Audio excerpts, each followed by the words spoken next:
The chef is. So now,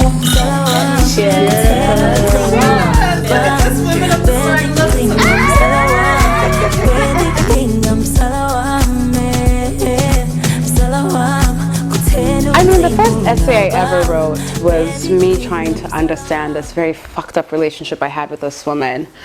And it was the briefest relationship I've ever had. It was like maybe 6-9 months, and in those 6-9 months we moved in together, we're ready to get married, we're gonna move to another country, and then, you know, like, these relationships go, then it's over, you know, and you're just like, wait, what happened? And I was in another relationship when I met this woman, and so the relationship I left was so stable and so balanced, and then I went into chaos. And I wrote because I couldn't understand what had led me there, and so I was trying to like tie in all the experiences I had had in my past that led me to this woman, and standing on the street with her and screaming at her as we're breaking up. And I sent it to a queer media platform, I guess I would call it, called Autostraddle, which is based in the US, and they were like, yeah, we'd love to publish it. And I remember later that year, it was like one of their top 10 read essays for the year, and I was just like, okay, people like to hear about my pain and like my struggle as a queer woman, but also realizing that there weren't a lot of stories being told by Black African queer women, right?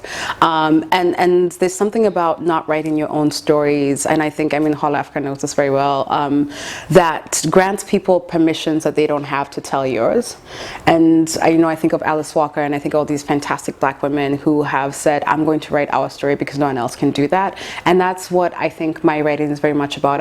It's about like occupying this unique space of Blackness as an African, right? Occupying this unique space of queerness as an African, and just like tying all these things together and really wanting anyone, whoever is figuring out, trying to see themselves in the world, like to show them an image of like, you exist and you've existed, and there were people who came before you. And the unfortunate thing about colonialism is that we lost a lot of our archives of who we once were. So I think of it as sort of recreating that and creating history in the present. So my writing is very much tied to my queer identity, and in this space now I'm trying to move away from like just writing about queerness, and also understanding that I have stories to tell that just writing about queerness. But for me, it was just so necessary for a long time to just keep saying, I'm queer, I'm here, I'm Black, I'm here, I'm queer, I'm here, I'm a woman, I'm here, I'm all these things, and I exist. Because you don't see that growing up. You don't read those stories. You don't find that media. And so for a long time, it was just, I needed to keep saying that. And I'm realizing, okay, I've said it enough. And like, there are other people doing this, and like representation is growing. And now I can focus on doing other stuff and not necessarily making that. And it feels really good to kind of just be like, okay, you needed that, and now you need something else, or you're giving yourself freedom to do something else.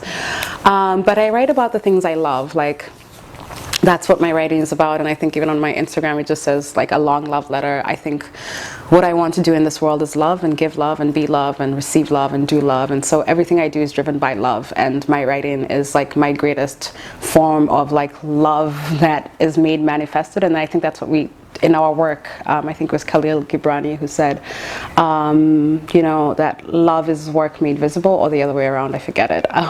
But basically, you work on the things you love, and you love the things that you work on, and that's what my writing is. And I hope that people feel love, or like feel a sense of connection when they see that, and feel seen and not as alone, I guess. Yeah. okay, nice. Sorry, go on. Buy my books. Okay. Karî Mugo, K-A-R-I-M-U-G-O. Two names, by the way. Do you have any of them here? No, I don't have books, but when I do start publishing books, please buy them. So this essay is titled Love is Not a One-Time Event. And it starts with a conversation that taught me a lot when I listened to it finally last year during COVID, because we had nothing but time. So I'll just go ahead.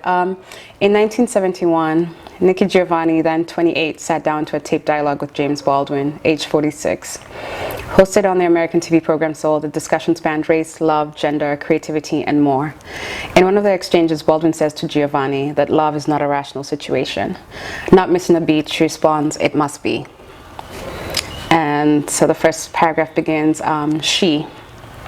The beginning of love begins here, not just because my mother was the first love I ever knew, or the first home I ever built, cell by cell, in that warm place between then and now, but because I also learned to define love by the things we have come to understand women as: soft, kind, consuming, vulnerable, exhaustive, and worth the fight.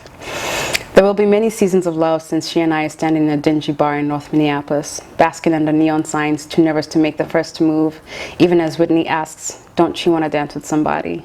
Don't you want to feel the heat with somebody? I do not know this yet, because your first love is your forever love, the second home you will build. She's smart, book smart, street smart, car smart, all kinds of smart, and beautiful in a fall day kind of way, crisp and clear, her nut brown eyes and hair the hues that enchanting season brings with it. She's transparent early on that there is a world expected of me, obscured by the mountain of accolades she stands on, and the 6 years between us, too many in the wrong direction. The fears flickering beyond her reach go untouched. What if I am everything I imagine myself to be, I wonder? Or worse, what if I am not? I curse flying too close to the sun. This is not what I tell her. Instead, I say, you expect too much from me. How many of her hopes did she want to pin on me? Too many, I reason, petulant that it was her and not me that was the problem. Years later, I will ask a group of women, what is something you wish you'd have known 10 years ago? And I will answer that I was hurting. The fights come frequently, an iteration of the ones that came before them, held on new grounds, expanding their claim on our love. Months later, when we break up, she starts dating someone like me, or at least I think so. I tell her this, standing in a moment that was once ours, as she looks over my shoulder, disinterested, at the woman who is nothing like me. The woman she will soon marry, severing ties with her past to find herself in a new city, a new life. In the decades since we grew apart, I have found ways to check in on her. Fingers wandering over her name on keyboards, eyes darting across the screen to see how she's been. Curiosity is a cat best kept fed. You and I know this. In the daughter she's raising with the woman who loves her like I never could, still lingers the question, what if? What if I had been bigger and bolder and afraid of love? We were going to do a whole documentary, and then obviously like about how